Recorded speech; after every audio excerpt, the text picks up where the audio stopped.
आज वसंत पंचमीच्या शुभ मुहूर्तावर पंढरपूरमध्ये श्री विठ्ठल रुक्मिणी मातेचा शाही विवाह सोहळा संपन्न होणार आहे। विवाह सोहळ्याला आता काही तासांचा अवधी शिल्लक आहे। विवाह सोहळ्यासाठी मंदिरात आकर्षक अशी फुलांची आणि विद्युत रोषणाई करण्यात आली आहे। सनई चौघडे वाजण्यास सुरुवात झाली आहे। राज्याच्या कानाकोपऱ्यातून भाविक पंढरपूरमध्ये दाखल झाले। याच विवाह सोहळ्याचा थेट मंदिरातून आढावा घेऊन भाविकांशी संवाद साधलाय आमचे प्रतिनिधी अभिराज उबाळे यांनी। वसंत पंचमीच्या शुभ मुहूर्तावर भगवान श्रीकृष्ण आणि रुक्मिणी मातेचा विवाह सोहळा संपन्न झाला होता आणि विठ्ठलाला देखील श्रीकृष्णाचं रूप मानलं जातं। त्या निमित्ताने आज पंढरपूरच्या विठ्ठल रुक्मिणी मंदिरामध्ये श्री विठ्ठल आणि माता रुक्मिणीचा शाही विवाह सोहळा संपन्न होणार आहे। यासाठी मंदिर सजलेलं आहे।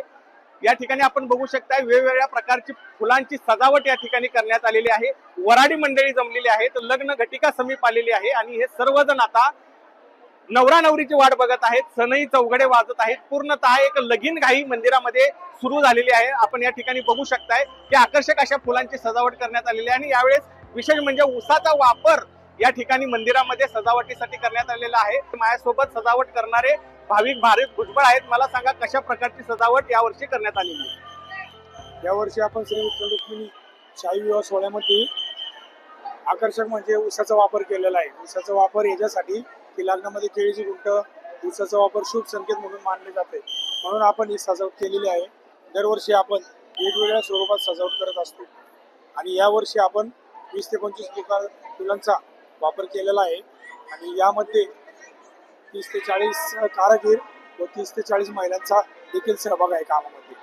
नक्कीच तर आपण या ठिकाणी पाहिले की मोठ्या प्रमाणामध्ये या ठिकाणी फुलांची सजावट करण्यात आलेली आहे। आपण या ठिकाणी बघू शकतोय महिला भाविक मोठ्या प्रमाणामध्ये या ठिकाणी शाही विवाह सोहळा पाहण्यासाठी आलेले आहेत। मला काय सांगाल, कुठून आलाय तुम्ही आणि कशासाठी आलात?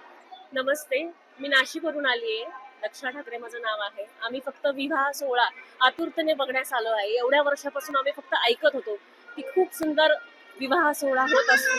ह्या वर्षी आमचं नशिबाने पांडुरंगाने आम्हाला इथे बोलवलं आणि आम्ही हा सोहळ्याचा आनंद घ्यायला आलो। आता 9 वाजलेले आहेत आणि 12 वाजता अक्षता सोहळा होणार। इतका वेळ बसणार तुम्ही? हो, आम्ही पहाटे 2:30 वाजता उठले, 2ला उठलोय, 3ला काकडाला आलोय आणि तेव्हापासून आम्ही इथेच आहोत ह्या सभा मंडपात। आम्ही याच्या बाहेर गेलो सुद्धा नाही या कॅम्पसच्या, की का ज्याच्याकरता आले तो प्रोग्राम आम्हाला मिस करायचा नाहीये। तर या ठिकाणी आपण पाहिलं की पहाटे 2 वाजता भाविक विवाह सोहळा पाहण्यासाठी या ठिकाणी मंदिरामध्ये आलेले आहेत आणि आता 12 वाजता विठ्ठल रुक्मिणी मातेचा शाही विवाह सोहळा या ठिकाणी पार पडणार आहे। अभिराज उबाळे, लोकशाही मराठी, पंढरपूर। लोकशाही मराठी ऐका, पहा, जागरूक रहा।